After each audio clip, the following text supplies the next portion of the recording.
Gray Street at Morningside. Here are your hosts, Jim and Lori Bakker. Welcome to Gray Street. Carl Gallup and Michael Snyder are back with us today. Yes. Welcome. Great to have you guys here with us today. I'll tell you, we've got so many questions, and I have so many things I want to. I wonder, is the president? I guess I have to say the right names of the presidents now, because it's only a few days before we have a new president, and but it looks like the old president has been trying to start a war with Russia, and I'm going to find out today from these learned men: is Obama trying to start a war? Is it look like it to them? And we've got a lot to talk about. Mm-hmm. But Lori and I have some news today. We're hesitant to say everything, but we tell you everything that happens to it because you're our friends, and you are with us, and you are family. You are, yes. And we lost a little, we call her a member of our family. And you know her, you've seen her on our show. Mm-hmm. And maybe I could just, you got a picture in the control room, because I know we have pictures of all the, and that's her as a baby. This is Buttons. Mm-hmm. Give me a current picture of Buttons, because this is Buttons had was a baby. She was black and white when she was little, but she became more white.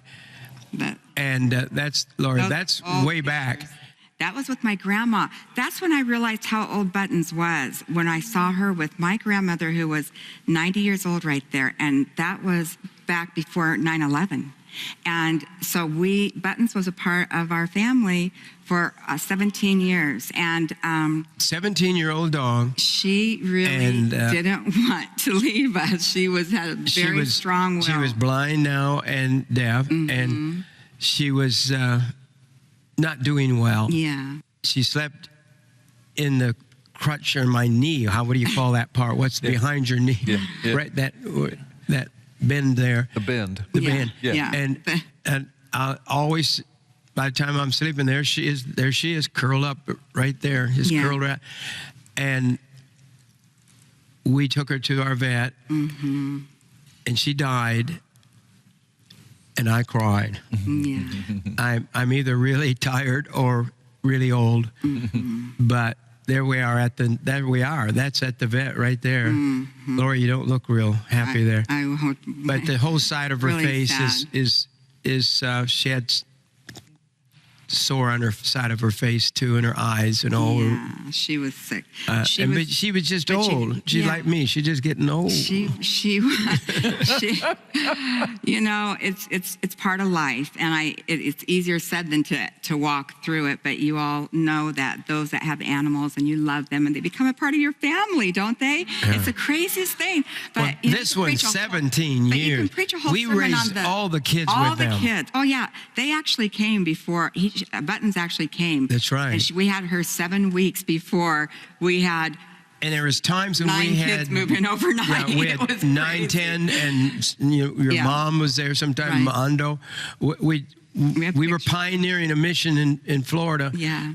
And they all lived in our house. Yes, we were. And I'll tell you what, that little dog, little Buttons. Yeah.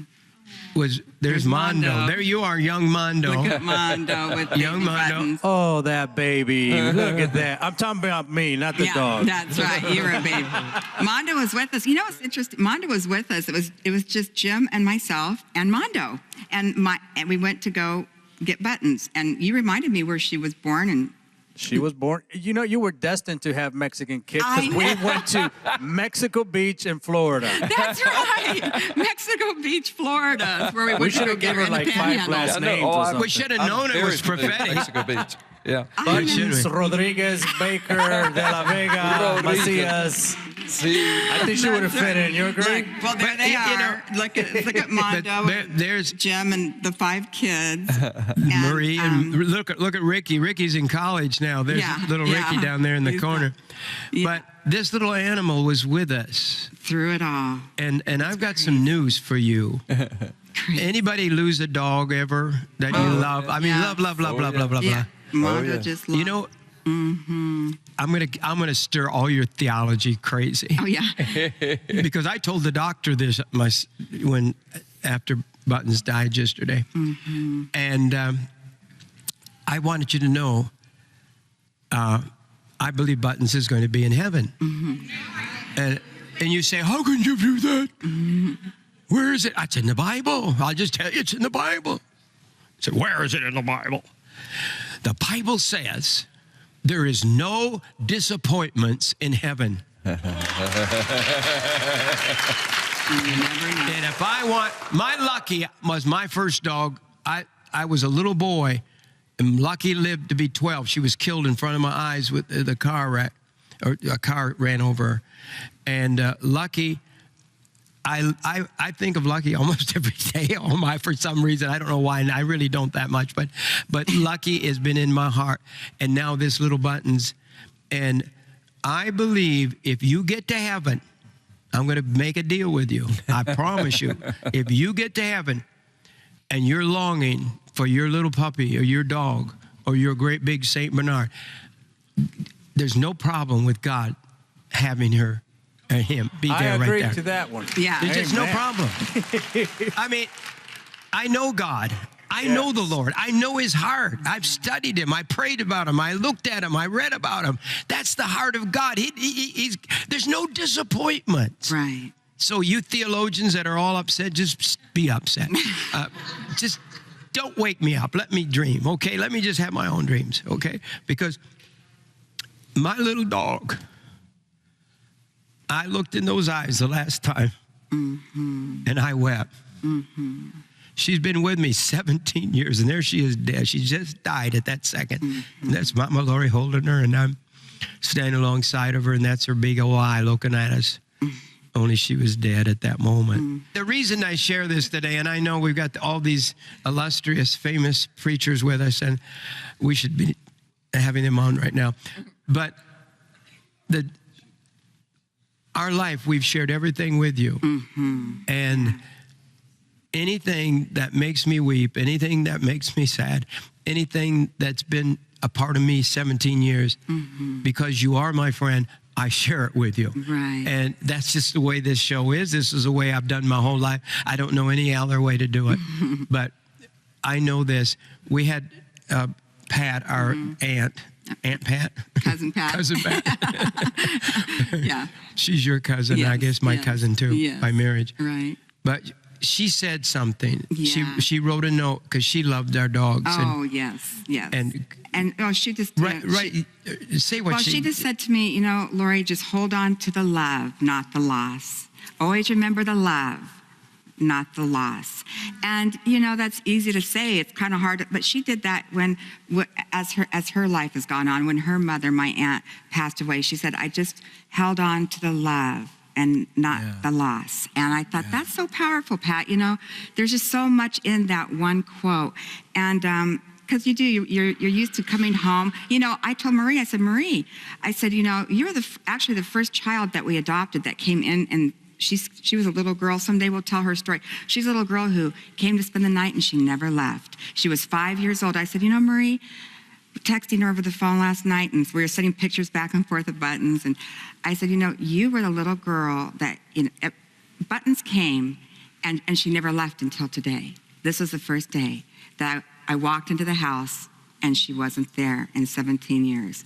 And, we walked in, it was just so quiet, and because we're used to taking care of her. And I told Maria, I said, it was the first time since you walked into our house right after Buttons did, and then you didn't leave. I go, and to go home tonight and see that she wasn't there was a pretty powerful moment. It was a moment of just quietness, of just like, wow. And your life, you have to learn how, like Buttons did, as she aged, she learned how to live her life not hearing or seeing, but she would use her nose to get around, She was amazing. She was. But to have the love of a dog, you can preach all day long on that, can't you? She was going to live forever, I think, with her determination. Oh, yeah. And she inspired me. And we would have had to get a full-time nurse if we were going to keep her any longer. If we would have, if we didn't decide to let her go home to heaven, I told her to die and go to heaven, but she didn't listen to me. The sweetest thing is when people around you really do care and they really are there. And we got so many text messages. You teach. The thing that you do, you teach these kids. Lori's raised the kids. She's really done it. And Grandma Maxine, who was the first resident here, who's our adopted, and all those kids, all my kids, that was our grandma, our adopted grandma. And when our dog died, and little Olivia, who our granddaughter is 4 years old, right? And she loved the dogs, and so we have to explain what happened. So we just say, the doggy's went to heaven. Button's gone to heaven, and she's there and named all the other dogs and Grandma Maxine. That's right. And that's the way our granddaughter knows about death. Right. Oh, when Grandma died, she went to heaven to be with God. With Jesus. So it's the teaching times. Don't go away. We'll be right back after this exclusive